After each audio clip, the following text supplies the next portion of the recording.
Hey, what's up guys, aarava here, and welcome back to the episode of my F1 2019 Career Mode, episode number 102 today for the Japanese Grand Prix in Season 5. If you guys did miss the previous one at the Russian Grand Prix, then be sure to go check that one out before you see this one. A very chaotic start, I think you'll agree. Hopefully maybe a bit more of an orderly one here at the Japanese Grand Prix, but we'll see. But the championship now grows a little bit closer in a way. We've maybe got a new rival now in Lucas Weber compared to Lewis Hamilton, as he's now the man in P2 in the standings. Of course, Lucas Weber, our former F2 teammate from the very start of the career mode so many months ago now in that story mode, and now Weber might be going up against us for the very first time in the championship. It seems like, you know, he seems the more consistent guy as Hamilton drops down to third with Norris in P4, but it's still very much mathematically a kind of four-way fight between us four, but definitely myself and Weber a little bit closer. In terms of upgrades, we have one reliability upgrade, no performance, because we're waiting for that final aero upgrade, I think it's aero, I'm pretty sure, to come in next episode, and then we will have a maxed out Ferrari car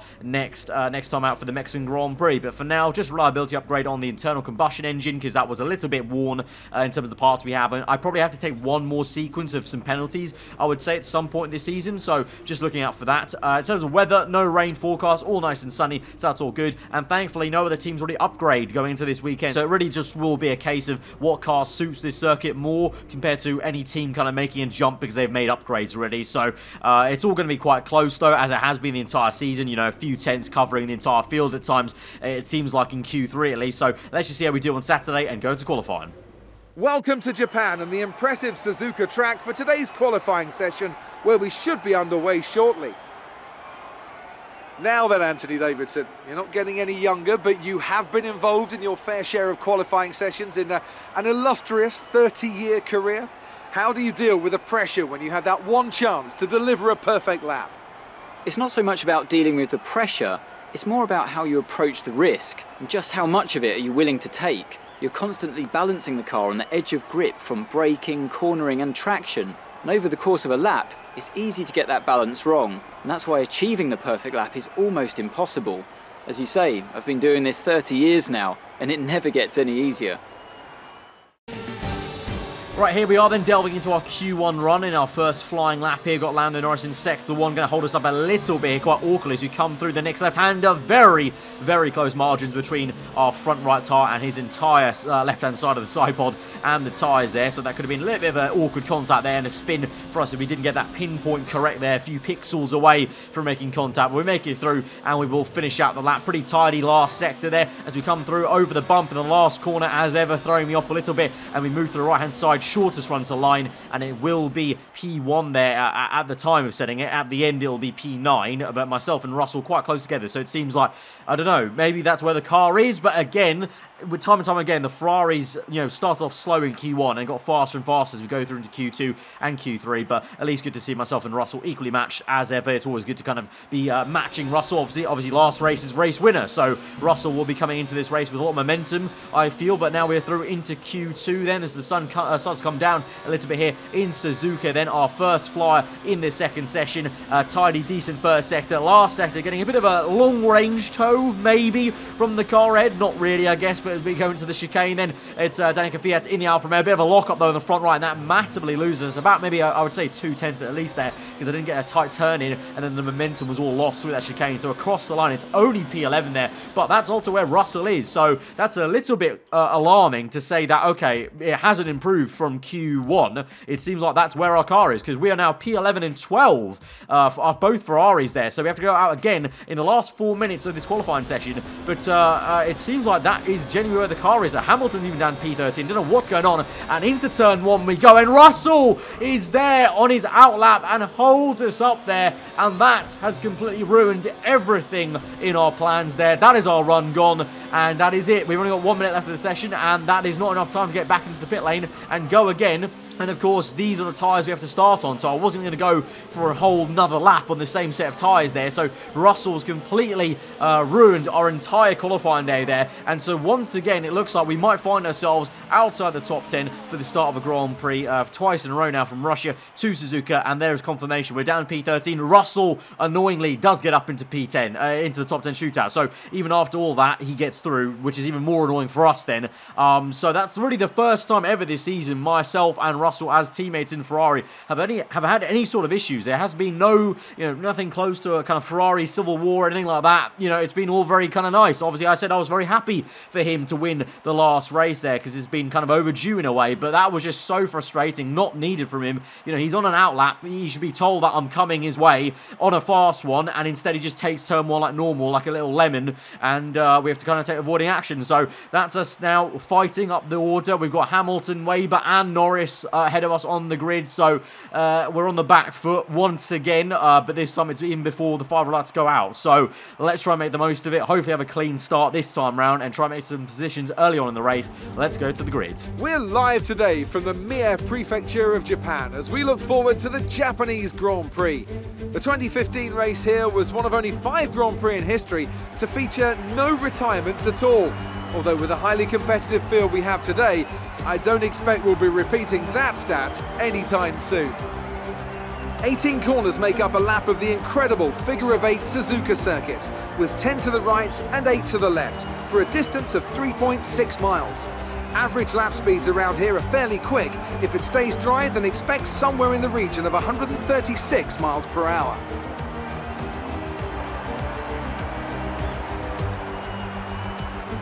Anthony Davidson, a very warm welcome to you as you join me in the commentary box for today's event. Let's talk about the engineer. No grid penalties, no mitigating circumstances, just a poor qualifying performance and a very disappointing start position for them today. It's not a nice feeling, I promise you. They've got a quick car underneath them, but they've got onto the grid today and they need a pair of binoculars to see the start lights. They'll be desperate for a good start to make up for some of that deficit. Let's run you through the driver grid order for today's exciting race. An immense lap from Lewis Hamilton yesterday puts him on pole position, and P2 goes to Daniel Ricciardo. A strong showing from the Australian. Considering the rest of the grid, we have Butler, Russell, Lucas Faber and Gasly, Stroll, Norris, Verstappen and Charles Leclerc, Perez, the engineer, Valtteri Bottas and Hülkenberg, Giovinazzi, Vettel, Daniel Kvyat and Kimi Raikkonen. Grosjean and Kevin Magnussen fills the last spot on the grid. And with preparations almost complete, let's head down to the track. Alright, so we're going to have to put our annoyances behind us here and just focus on the race, and what's done is done in terms of that foible and issue we had in Q2. We go again basically and try and recover once more another Grand Prix then. So we're going to start on the soft tyres as usual, the tyre wear, not an issue, one stop onto the medium tyres. Fuel-wise, again like last episode, I'm going to go aggressive here and go on lower fuel than we actually need to get to the end of the Grand Prix because the engine's so efficient, even more so than Russia. We'll probably hit traffic here at Suzuka where I have to go and try and cool down the engine in standard and lean mixture and kind of not on purpose whilst I'm doing that save the fuel basically, so that's why we'll go aggressive and we need to try and make up the places. So here we go then from P12 on the grid as we go to 5 red lights to the Japanese Grand Prix. 4 lights are out and we're on the way. It's initially a good getaway there due to the lower fuel, but then we bog down as per usual so much there in 4th and 5th gear. Then a little bit of contact made with the racing point ahead, and the other racing point of Gasly has just gone off on the right here. I think he's retired with an engine failure, unless I didn't catch one of his front tyres that had been sheared off. It looked like he just retired and parked up there because all his wheels seemed to be on and the front wing as well, so never seen that, an AI failure straight away literally as we entered the brake zone of turn 1, and so we're up into P11 then, just about nipped to the inside of the Toro Rosso and the other racing point of Hülkenberg. Then we got a little bit squeezed on the grass, but it made it work, got the elbows out, and now we're behind Sergio Perez in the first of the 2 McLarens. Obviously the other McLaren, Lando Norris, is one of the men in the championship fight with us, but here we go now, swinging through to the inside there. Perez on the medium tyres, you can see the yellow wall tyre, so important we get past the likes of him early on, because obviously he could hold us up and he's going longer in this Grand Prix, so we get that job done easy enough, up into P10, and now we look ahead to Charles Leclerc in the Toro Rosso, already in the top 10 positions then. It seems like, I think, looking at the minimap then, it's a 1-2 still for Mercedes, so unfortunately in qualifying, because I didn't make it through into Q3, it did that usual thing where it glitches and it goes to the base level car, so it was a 1-2 for Mercedes, then Russell, then the 2 Red Bulls. So we've got quite a few quicker people behind the order, a la the kind of 2 Renaults and the McLaren of Norris technically here. Now we go around the outside of Leclerc though into chicane. Very, very nice move there. Squeeze him out very aggressively though on the outside there. So a little bit sorry there for Leclerc, but I just want to make sure we guarantee that position there.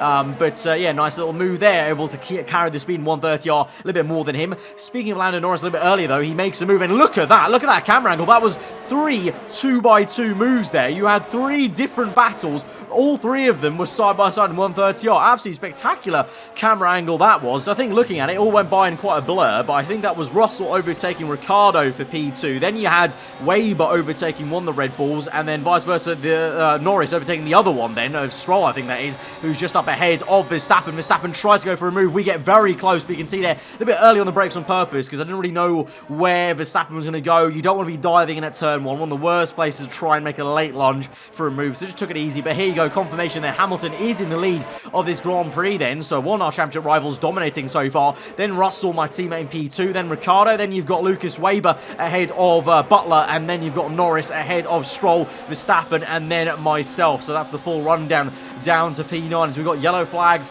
in Sector 2. I believe that is for Romain Grosjean, I think, in the Haas car. So we now go to the inside of Verstappen there to late lunge in the chicane, side by side around the outside. We have to go now, and the tail kicks out a little bit, and that will help us to actually push away Verstappen and get up into P8. But a very tasty move there, late on the brakes into the chicane there, and then got the job done on the exit of the second part of it there. But as we move on, we've got further moves there for the other man in the Renault, Lucas Weber, the man who's now our main championship rival in P2 in the standings before this Grand Prix, overtakes Ricciardo and is up into P3 there. So slowly but surely, Weber and Norris are making their way through there. So we could have quite a nice situation where the kind of top 4 in the standings in the championship are the top 4 in this race, which would be quite cool indeed, as we now make a move very easily to the inside there. 130 on Lance Stroll, got a little bit aggressive there as he actually keeps his nose in. Fair play to the Canadian for trying to stick with that move, but we get the job done and completed up into P7, and now we try and move to Devon Butler if we can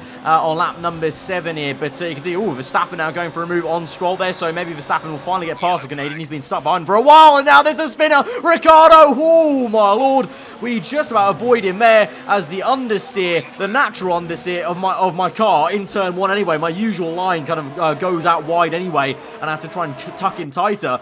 We have to make a little twitch on the steering wheel to avoid Ricciardo, who span at turn 1 out of P3, and this is why then, or P4 I should say, and he defends against Norris, but gets his left front tyre caught, and you can see, look how close that was. My Ferrari coming in out of that picture like a bullet there, and we just by an inch avoided that and avoided some contact basically with Ricciardo. So now we go ahead and overtake Ricciardo. Obviously he's maybe got some now very worn tyres, and the internal carcass temperature may be quite warm from him there, so that's why we overtake him quite easily into the spoon curves, and we're up into P6 then. So it's all kicking off a little bit and bubbling away in this Grand Prix, and like I just mentioned, it is very much on for the top 4 championship people to be in the kind of top 5, plus my teammate obviously being that 5th person in the mix there. So here we go then, overtaking Devon Butler, and this will confirm it actually, funny enough. I didn't even actually realise this early on in the race it will happen. There we go, down the inside of Butler, our old F2 rival. But that is it then. So we're in now P3 and lap 11 as 2 other people have made their pit stops. But the top 5 now are officially the top 4 in the standings, plus my teammate George Russell and the other Ferrari there. So very interesting stuff. But we come in for a late call for the pit stop on lap 11 there,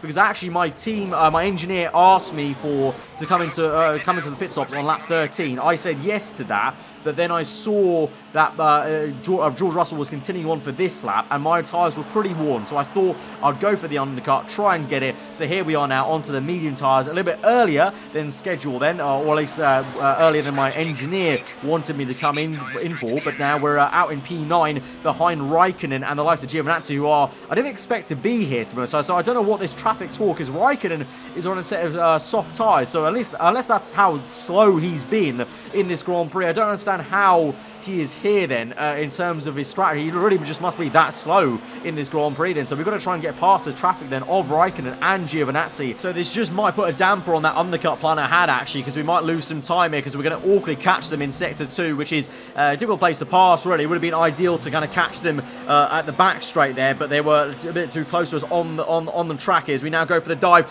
down the inside of Kimi, and Kimi doesn't give us much room. We're side by side there. We've got our car half alongside, but he just doesn't give us any space there. Maybe doesn't see us in the mirrors, and now we're actually jostling for position here. It's a drag race of spoon curves. Didn't expect this. We've gone over to a hot lap mode in Rich Mix, and yet that Alfa Romeo is still pretty damn rapid in a straight line there. And so now you can see in the top there, Russell is in for his pit stop, but yeah, very, very annoying times there here on this outlap then. Raikkonen holds us up. We're not going to hopefully get held up by Giovinazzi because we will catch him at the perfect time. Here we go. Move to the left. It's so fine. Pretty much a pixel between my front wing tapping his rear end there as we went through on the left-hander and just about made the move stick on the left. So now we're up into P7 as we go across the line for lap number 13. Where is George Russell going to be? Where is everyone else going to filter out? So we're in P6 now. Weber P5. And I think Norris and Russell are ahead of him there. So it's going to be Lewis Hamilton that still leads this Grand Prix then in first place. Second place then George Russell. Norris literally practically pushing Russell through that last chicane there. So probably going to go for a move for P2. And then Weber a little bit further back. And then obviously myself in P5 then. But here goes Lando Norris then for the move on the left-hand side. The racing line round the outside of George Russell there. But Russell fights back a little bit there. Toe-to-toe, side by side. But Lando will have the inside line. Russell can't make it stick there through the left-hander, and so he has to settle down for P3. Weber now may chase after Russell, hoping that maybe Russell, for my sake, can do some work, and he is going to do some work, not on defending against Weber. He actually goes ahead and re-overtakes Lando Norris. So I was about to say, hopefully Russell can block Weber for me, and then I can catch up to Weber, but instead he goes and overtakes Norris to get back into P2. Fair play, son. And so it's Norris now chasing back once more in P3, and now that fight has allowed Weber to close up. So this is all, we're all bunching up, and now Norris down the inside. It's a beautiful move in 130 on the very next lap, that is. It's action after action here at the Japanese Grand Prix, and Norris through into P2. Russell had to settle down for P3 once again in this Grand Prix with 10 laps to go on towards lap number 18 now, and we've only now just set our personal best lap time of the Grand Prix, because I can't lie, on this set of medium tyres I just really didn't feel that quick at the very start of this stint there, trying to rubber in, and oh, there's yellow flags, and that's Russell. Russell was off there for a moment. He's kept it going in a straight line there, but he's now not in P2 or P3 anymore. He's down to P4, and so the Ferrari, our teammate, is the next car along. I don't know what went on there. We're going to have to look at a replay and see. So we're on board with Russell. He's P3, goes for the late move and hits the grass and gets chopped off by Norris. And that's exactly why I said earlier in the episode on lap 1 why you shouldn't be going for a move at turn 1, really, honestly, on the inside at least. So the outside kind of, you know, obviously makes it work, but the inside just so easy to get chopped off there. But now we move back to the racing action. Weber overtakes Norris into turn 1, and we're going to have to go for a move on Russell. A late lunge to the inside. I pretty much ignore the advice I just gave you and myself basically there, but we had to make that stick. Needs must, because this is now for the championship fight in terms of limiting the damage potentially, because Hamilton is way out in the lead at the moment. You can see Weber in second place now. The man who's closest to me in the championship standings is now second place, and Norris there is in third. Not for too long though, as he's now side by side and gets the move done once again at 130R. Norris is loving that 130R move, but it was crucial for us to get Russell there, because now it is literally a top 4 fight between the top 4 in the standings. So this means a lot there. This could mean the difference between the championship and not at the end of the season. I'm not trying to be dramatic. It could go down to these few points, the differences we're making between P2, 3 and 4 here. So here we go, closing up on lap 22. Weber makes another move and pass on Norris to the inside, and as these guys continue to fight just like that, they hold each other up, they make some contact, and we're getting closer and closer to them with now 5 laps to go in this Grand Prix. It is now crunch time for us. Can we try and make a move on one of these guys to get up into the podium position? It looks like up ahead Norris getting stuck a little bit behind Weber there in the slipstream, as we're now going to go to the inside there and use that pocket of space and box Norris in effectively into the chicane, get the move on the inside, as we have done a few times in this race, scrub him out on the exit there, and we're up into P3 of this GP DRS Open overtake mode, and now we push away and try and catch up to Lucas Weber. We're into podium positions though, that's a great thing, but remember Weber is in second place in the standings and second in this race, so right now he will be taking some points off us here in terms of our gap and cushion. But the issue was, as we move on to lap 2060, you can see I've set my personal best lap time and the fast lap of the Grand Prix, and yet the gap has remained the same to Norris and Weber. So it seems like even though they're not setting the fast lap of the Grand Prix, all of us are lapping very, very similarly now at the crucial last stage of this GP, so that was quite frustrating. Although I was going the fastest I could in this circuit, or in this Grand Prix, everyone was matching me basically, and by the time we get to the last lap of the Grand Prix then, it's the same thing. We're on to set our personal best lap time there, but Lewis Hamilton will set another fast lap of the Grand Prix, Weber as well, I will as well, and Norris will. So literally all of us set the fast lap of the Grand Prix, or our personal best, on the last lap, pushing to the line. You love to see it, but it meant that frustratingly we had to settle down for P3. Hamilton wins the Japanese Grand Prix from Weber and myself. So Mercedes have won it, and what a great race it was. Talk to me, Ants. What was it that set them apart from the competition today? Well, this was a real team victory. They put together a solid strategy today that appeared well suited to the conditions out on track. The driver did everything that was expected of them in the moment to really execute the team's plan to perfection, a shining example of how F1 really is a team sport. So after a magnificent race, we can now see the drivers making their way to the podium. Once again, it's the Silver Arrows who take top spot, a well-earned victory for Mercedes.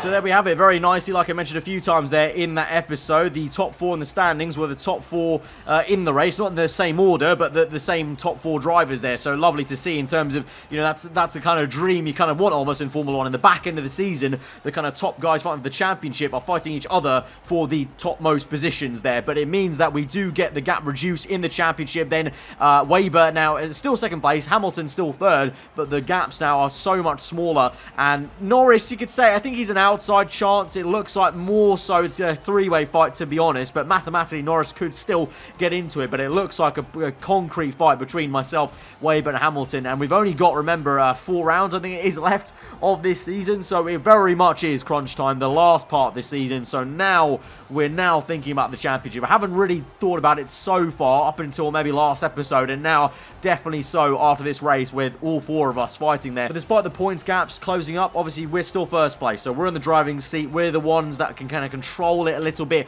and try and limit the damage here and there. And Mexico next time out should in theory be a very good Grand Prix for us. It's one I've actually grown to enjoy more and more on the F1 games as of late, and our car is pretty rapid in a straight line with DRS, so we should be pretty good on that main straight, of course. In terms of upgrades, we're going to go ahead and purchase another reliability upgrade on the MGUK, because that's also another part that's wearing out, and that may be a part I actually have to take a penalty on next episode, but we'll have to leave that decision till next time then. But guys, if you did enjoy what was a very action-packed Grand Prix then, from not just myself but everyone involved there in that race in the top 4 and my teammate Russell, then be sure to smash that like button. Let me know what you thought in the comments below. If you are new around here, then do get subscribed for weekly following content. I've been aarava. I hope you guys enjoy the rest of your day. I'll see you guys next time. Goodbye.